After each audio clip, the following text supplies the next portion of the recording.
Hi, everyone, and all of you are watching Culturally Sarawak, a show where we will be going on a journey exploring the different aspects of cultures that we have in Sarawak. I'm your host, Lofrin, and I am passionate about the cultures that we have. So, for this show, we will be discovering the variety of musical instruments available here in our beloved Sarawak. We have tons to cover, which is exciting for you viewers out there and me as well. This episode features another set of instruments, the percussions of the Iban community. I'm extremely excited about this one. So, here to give us um, to talk more about the Taboh, we have invited two experienced guests who have been playing for quite some time. They are the musicians preserving the musical instruments of the Iban community. Ladies and gentlemen, we have yet again the members of Academy Persatuan Daya Iban Sarawak, better known as Asadia, to join us here in the studio. Hi, and thank you for coming, Miss Victoria, and also Mr. John. Okay, Yeah. thank you. Yeah, it's a pleasure to have you both of you here with us today. So, how have you been up to lately? I have to say it's very good. Despite of the rain that we are having, the Right. seasons, right? Yeah. Aside from that, for our Taboh, Mm. we do not have the chances to play more this time around, as you can see, because of the PKP, everything. But so far, it's quite good. It's quite good. Yes. I agree on the Yeah. weather. All my clothes are not dry yet. So I'm sure the audience would like to know, how long have you been involved with the Taboh for the both of you? For myself, I've started in 2018 where I actually learned from Asadia. So this is my teacher. I So see. he is the one with the experience of Taboh. I Yeah. see. I Mm. see. What about you? So you are the instructor for Taboh in Asadia, right? How long have you been playing the Taboh? Yeah, I have been joining Asadia since 2015. So I'm handling and conducting few classes of this Taboh. All right. So that's wonderful. Now we're going on a short break, and when we return, we'll be finding out more about the Taboh with these amazing people. So stick around and stay tuned.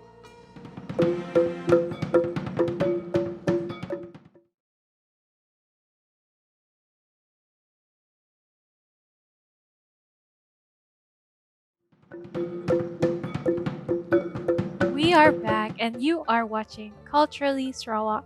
And joining us, the members of Academy Persatuan Daya Iban Sarawak, or Asadia, to learn more about the Taboh. So, tell us more. What exactly is the Taboh? We have this instrument and everything around us. Can you tell us more? Okay, let me explain first. Okay, so this is what we call ketebong.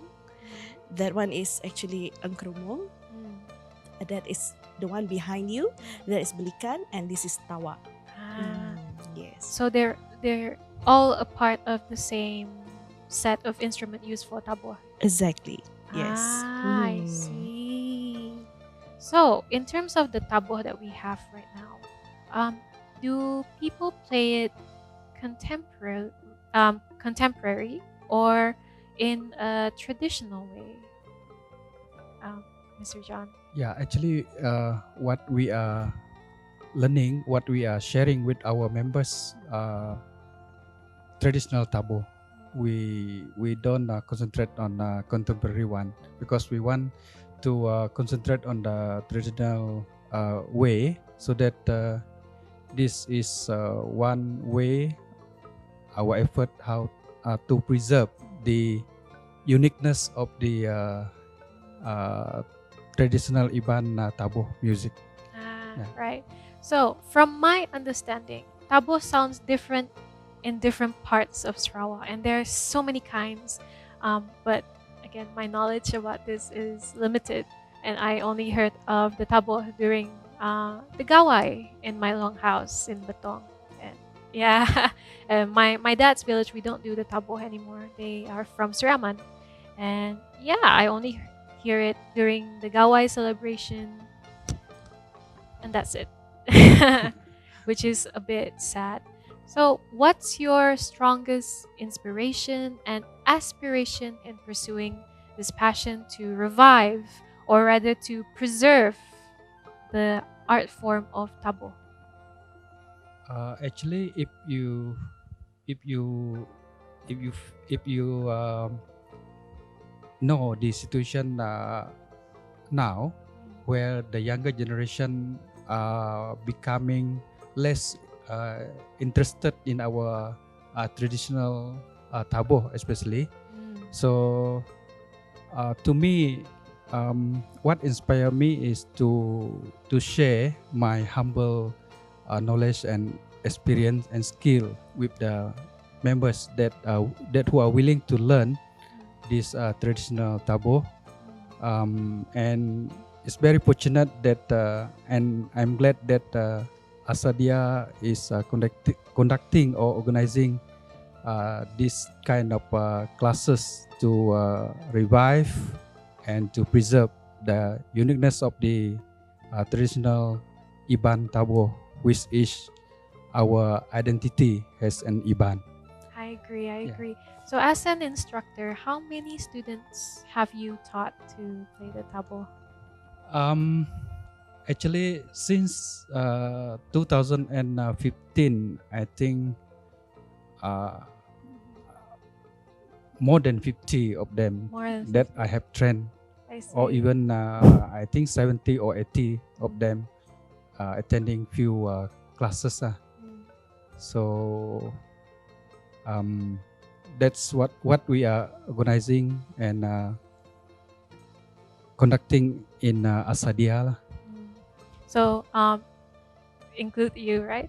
Yes, including me. Yeah, I'm actually Ah. his student since 2018. 20. Yes. So Ah. until today, and of course today, I felt proud to be standing side by side with my own teacher. Oh, Yeah. I see. I have to say thanks to him.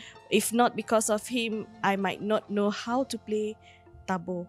I see. Yeah. I see. Thank you. And honestly, I've always been amazed by the Taboh ever since I was little. And I keep seeing a set or two being sold in Lachao or Lubo Antu when I pass by. And it's so tempting to get the entire set. And absolutely beautiful sound. So, what's your favorite part about being someone who is involved in the Taboh? Okay, being involved in Betabo actually, you get to learn to play the music. As for what I've already learned, we are not trained to stick to only one instrument. Like how we did, we actually learned all. So each of the instruments, we felt that it has its own challenges. I believe as for myself, I think the most challenging part is the engkrumong itself. As you can see, you have few sets of the small in the engkrumong, and you must also memorize the chord itself. Yeah. I honestly don't know how to. I just knock on one. And that's it. That's it, pretty much. Yeah, maybe you should try I once I one day. definitely I will. I'll Yeah. come to Asadia and start learning about this Okay, as sure. well. And how long did it take for you to learn and then being able to teach the Taboh to your students?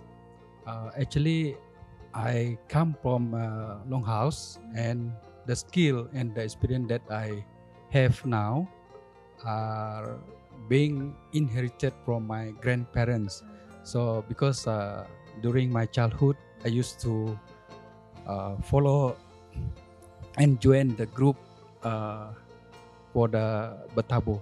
So the talent that I get is from the experience and from the from my grandparents. So That's why I am proud to share whatever I have, the talent and the experience with those who willing to learn this Taboh. Because as what I say just now, traditional Taboh is a proud to our community, especially the Iban. So before I get ahead of myself with all the other questions that we have in store for our audience, I'm really curious. How many type of tabo is there? Um, as you know, there are different type of Taboh, and even if I say that, say for example, Taboh Ajat. Taboh Ajat also might be different from one region to one region, one place to one place, or from one longhouse to another longhouse. That is Taboh Ajat. And then after that, there is Taboh Kuntau. Taboh Kuntau is also using the same set as Taboh Ajat, but the tempo is quite faster. And this Taboh Kuntau mainly perform to accompany the those who perform the martial art of the Iban called the Kuntau. I see. So for the Taboh Ajat is for the one is mainly for the male and ladies dancer. So from what you're saying is that different tunes would have different sets of tabo, right? Correct. Ah. Yeah. For the Kuntau and Taboh Ajat, the same set of instrument. But for the Taboh Ngambi Indo, we use three gongs and two bebenai. So we are not using krumong. So the beat also totally different from the Taboh Ajat or Taboh Kuntau. I see. So now let's talk about some of the difficulties that we as musicians, especially traditional musicians like ours, that there are so many challenges that we are currently facing. And tabo, like other traditional musical instruments, isn't as well known as, for example, the sape to represent Sarawak to the outside. And any idea that we can try to integrate with modern music, would you be interested, or is there a way to integrate this together? Okay. I would be happy if we could actually introduce the Taboh to the world. I am also open if one day they choose Taboh to be infused together with other music, like maybe the modern music. However, I strongly believe that we should learn from the traditional first, only then that you should go to the modern. So talking about how are we going to preserve this music? One of the things that I can think of, maybe from a documentary like what we are having now, right? Because I think that through the documentary, you can get more feedback of the music itself, the instruments itself, and types of the taboh itself. Even now, if you look into the resources that you have, you could not find books.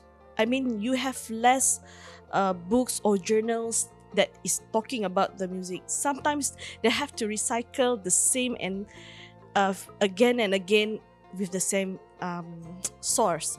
So I believe the documentary is the best. Documentary is the best. And I agree that without traditional music, we wouldn't have the modern music that we have here right now.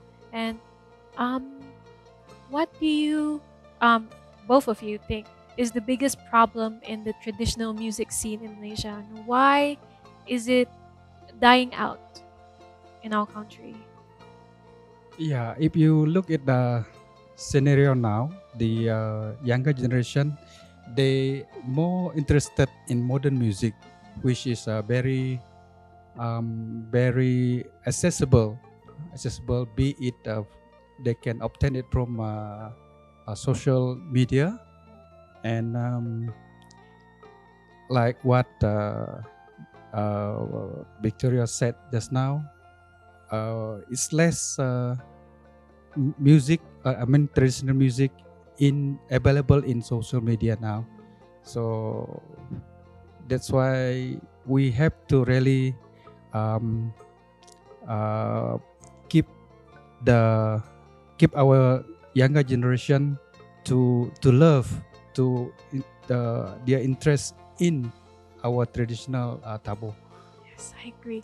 So does Asadia get a lot of younger generations to come in and learn about these musical instrument, this traditional musical instrument?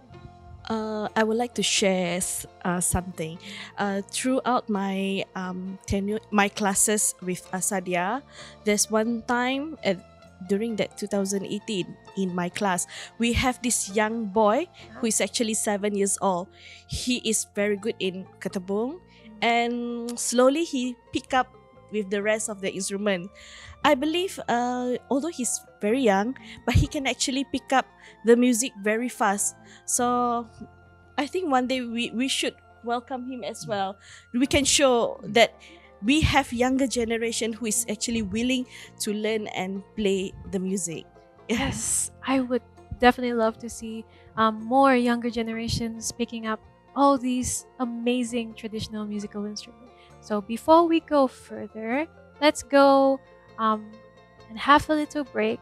So stay tuned and stick around because we will be having a special performance by these incredible musicians by the end of the show. So stick around and don't go anywhere.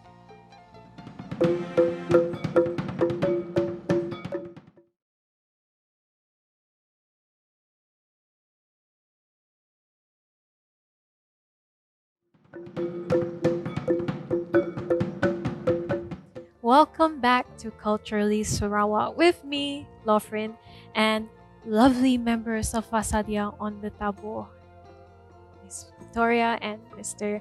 John. Quite a group of instruments, the Taboh. I definitely am looking forward to learning how to be involved with the Taboh in the future. And I've already learned the Belikan, the Sape. This is probably my next project. So yeah, I'm looking forward to that. So I have to ask, what is your hope for the future of Taboh Iban? For myself, I really hope the younger generation to learn Taboh and not limited only to the Ibans, maybe perhaps to the world as well, because you'll never know when will you ever see this music being played. Yeah, not only restricted to the Ibans, maybe, like I said, to the world. Yeah.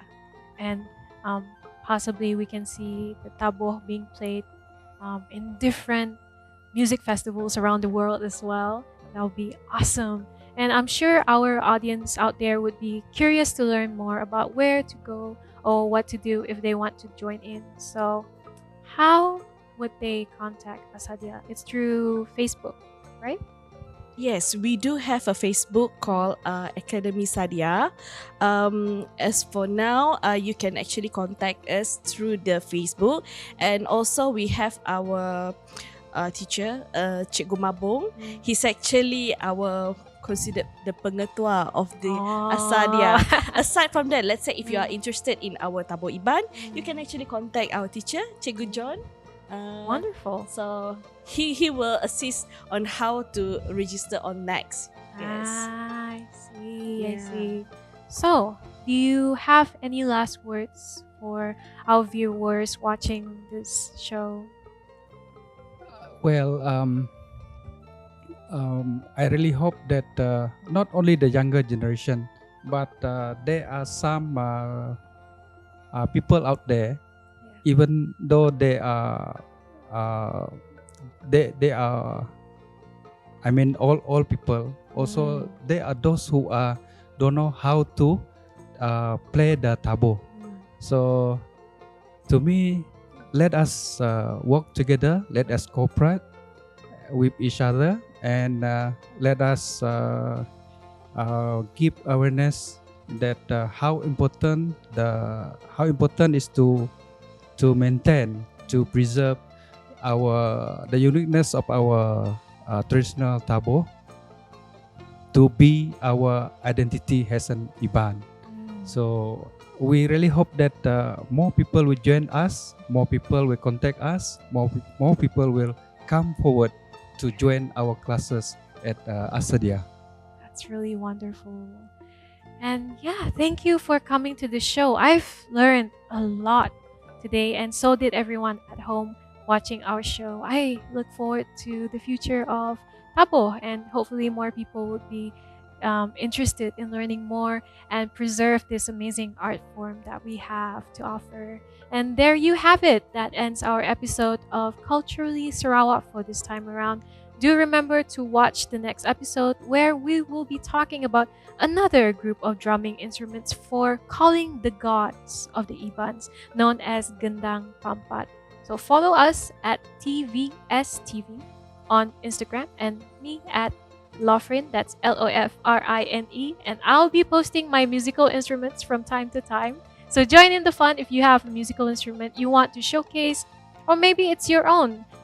I don't know. Just, you know, just maybe you want to show us your musical talent, and maybe we can even collaborate. Just post it up with the hashtag Culturally Sarawak. I really look forward to interacting with each and every single one of you, no matter where you are, when or where. So, ladies and gentlemen, Taboh by Asadia.